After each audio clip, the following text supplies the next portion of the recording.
শুভ সকাল বন্ধুরা, আমি মধু চলে এসেছি একটা নতুন ভিডিও নিয়ে। মেঘাচারু সারাদিনে তোমাদের সবাইকে স্বাগত জানিয়ে আজকের ভিডিওটা আমি শুরু করছি।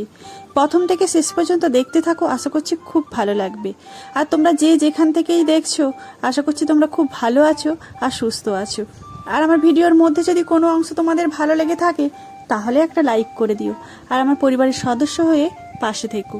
তো আজকে জানো তো সকাল সকাল ঘুম থেকে উঠে পড়েছি। ঘুম থেকে উঠেই কিন্তু আজকে ভিডিওটা জানো তো করা শুরু করে দিয়েছি। আজকে কিন্তু স্কুল আছে, তাই কিন্তু আমাকে খুব তাড়াতাড়ি কাজ সেরে নিতে হবে। সকাল সকাল জানো তো ফুল টুল তুলে নিয়ে চলে এসেছি, আর একটু হাঁটাহাঁটি করেও চলে এসেছি। হাঁটাহাঁটি করে আসার পরে একটু শরবত খেয়ে, ওই শরবত বলতে ওই লেবু জল খেয়েছি। লেবু জল খেয়ে মেঘাকে পড়তে বসিয়ে দিয়েছি। তারপরে জানো তো চারুকে একটু দেরি করে তুলবো।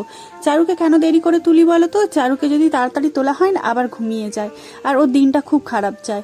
ও একটু 8টা পর্যন্ত ঘুমায়, তারপরে উঠে খাওয়া দাওয়া করে স্কুলে যায়। সকালে কিন্তু ও খুব একটা পড়তে পারে না। পড়তে বসে হয়তো স্কুলে যেটুকু পড়া থাকে সেইটুকুই করে, বাকি যে বাড়ির পড়া সেটা কিন্তু আর করতে পারে না। দেখো ওকে পড়তে বসিয়ে ঘরটা ঝাড়ু দিয়ে আজকে আবার আমি ওদের টিফিন করতে বসিয়ে দিয়েছি। ওই যে চাউমিন করেছি।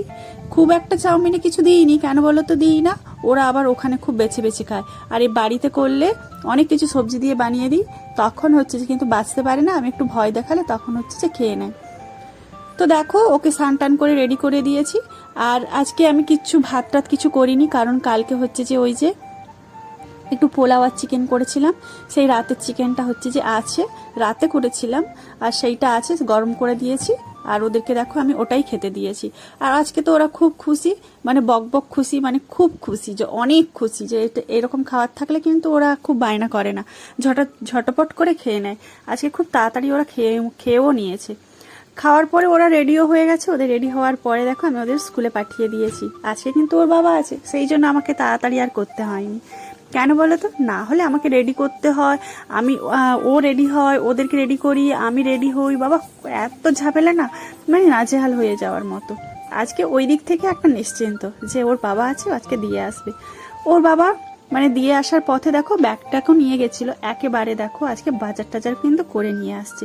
আর ভেন্ডিগুলো তোমাদের দেখাচ্ছিলাম, দেখো ভেন্ডিগুলো এত সুন্দর, এত নরম, আমার তো দেখে মনে হচ্ছে এখনই যেন খেয়ে নিই। আর ভেন্ডি ভাতে জানো তো আমাদের সবাই খুব পছন্দ করে। আর যেই দিনে ভেন্ডি কিনে নিয়ে আসি জানো তো, সেই দিনে মনে হয় ভেন্ডিটা ভাতের সাথে যদি সেদ্ধ করে নুন লঙ্কা দিয়ে মেখে যদি খাওয়া যায় না, তাহলে খেতে কিন্তু দারুণ লাগে। এই ভেন্ডিটাই জানো তো ফ্রিজের মধ্যে যখন রেখে দিই না, তখন আর ভালো লাগে না। কেন লাগে না জানো তো? ওই শক্ত হয়ে যায়, কেমন একটা লাগে, তখন আর খেতে ভালো লাগে না। আর যেই দিনে প্রথম কিনে নিয়ে আসি সেই দিনেই যেন খেতে ভালো লাগে।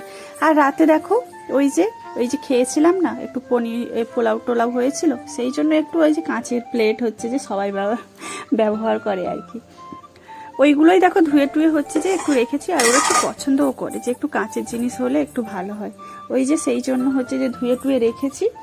আর এইদিকে দেখো আমি রান্নাঘরে রান্না করতে চলে এসেছি। মোটামুটি প্রায় সমস্ত কাজ হচ্ছে যে শেষের পথে, সকালের কাজ এগুলো শেষের পথে। আর ওদিক থেকে দেখো মোটামুটি জামা কাপড়গুলো মিলে দিয়েছি। তোমাদের দেখালাম যে আজকে কিন্তু আমি জানো তো জামা কাপড়গুলো হাতে কাচিনি। কেন বলো তো? এই বর্ষায় না হাতে কাচে জামা কাপড়গুলো না শুকাতে অনেকটাই দেরি করে, আর হচ্ছে যে গন্ধ করে। এই গন্ধ শুকাতে দেরি করুক ঠিক আছে, কিন্তু গন্ধ করলে না সেই জামা আর পরা যায় না, কি বিচ্ছিরি লাগে। আর মোটামুটি তো কাজ তো রেডি। আর এইদিকে দেখো এই যে ওয়াশিং মেশিনের হচ্ছে যে ওপরটা অনেক দিন ঝাড়া পোছা হয়নি, একটু নোংরাও পড়ে গেছে। আর ওই যে ফুল টুল আর বিস্কুট টিস্কুট যেগুলো আছে, বিশেষ করে মানি প্ল্যান্টের গাছগুলো খুব একটা পরিষ্কার করা হয়নি। সব দিন তো সব কিছু আর বাড়ির একসাথে সব রোজ পুরোটা তো করা যায় না, একটু একটু পার্ট পার্ট যদি আমি রোজ রোজ করতে থাকি, ওই দুদিনেই জানো তো না করলে অন্য কিছু আবার ধুলো পড়ে আবার পুরো নোংরা হয়ে যায়, মনে হয় যেন অনেক দিন পরিষ্কার করিনি। এই যে বিস্কুটের ডিব্বাগুলো দেখো মোটামুটি হচ্ছে যে ঝাড়া পোছা করে দিয়েছি, আর ঝুড়িটাও করে দিয়েছি। আর ওইদিকে যা ফল টলগুলো এনেছে, ওই ফল বলতে পেয়ারা আর আম, আর আজকে বেশি কিছু আনেনি ফল, তো সেই জন্য দেখো এগুলো আমি ঝাড়া পোছা করে রাখছি। আর একটু গুছিয়ে গাছিয়ে রাখলে না দেখতেও ভালো লাগে, মন থেকে অনেকটা শান্তি পাওয়া যায় যে না ঘরটা বেশ গোছানো আছে। জানো তো সেই কোন সকাল থেকে উঠেছি, সেই সকাল থেকে উঠে কাজ করতেই আছি, 1 মিনিটও জানো তো বসার মতো সময় নেই। এই যে খাওয়ার মতো সময় পাই না। ওই মানে কিভাবে যে খায় সেটা বলে বোঝানো যায় না। মানে যাদের দুটো ছোট ছোট বাচ্চা থাকে আর পুরো ঘরটা আর সংসারটা নিজেদেরকে মানে সামলাতে হয়, তারা একমাত্র আমার এই কষ্টটা বুঝবে।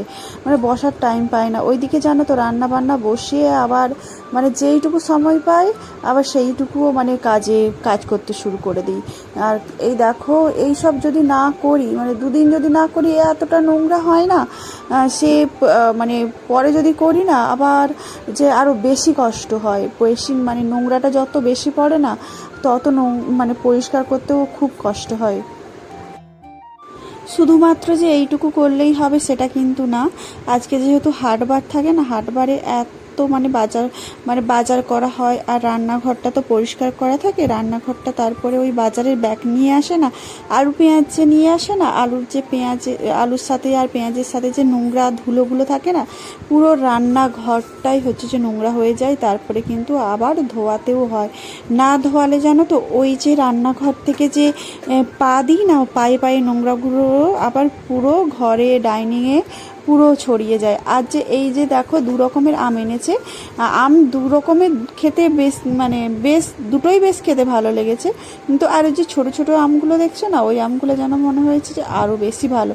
আর আগের বারে যে পেয়ারা এনেছিল খুব একটা জানো তো ভালো ছিল না আর টক টক করছিল। এবারে যে পেয়ারাগুলো এনেছে সত্যি খুব সুন্দর মিষ্টি। আর সবাই জানো তো ওই মানে কাসুন্দি দিয়ে মাখতে হয়নি, এমনি বিট লবণ কেটে বিট লবণ দিয়েছে, তাতেই জানো তো সবাই খেয়ে নিয়েছে।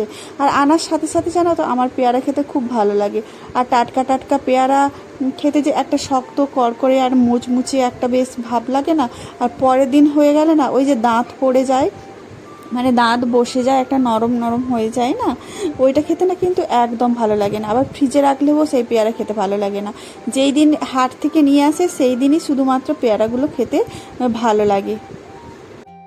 এইদিকে কাজ করতে করতে প্রায় রান্নাটাও আমার শেষের পথে। আর ওইদিকে দেখো আমি রান্নাটাও করে আর স্নান টান সেরে পুজো দেওয়া, আজকে কাজ করলে এটাই শেষ হয়ে যাবে। তো ভিডিওটা আমি এখানে শেষ করছি। তোমরা ভালো থেকো, সুস্থ থেকো, দেখা হবে আবার পরবর্তী ভিডিওতে।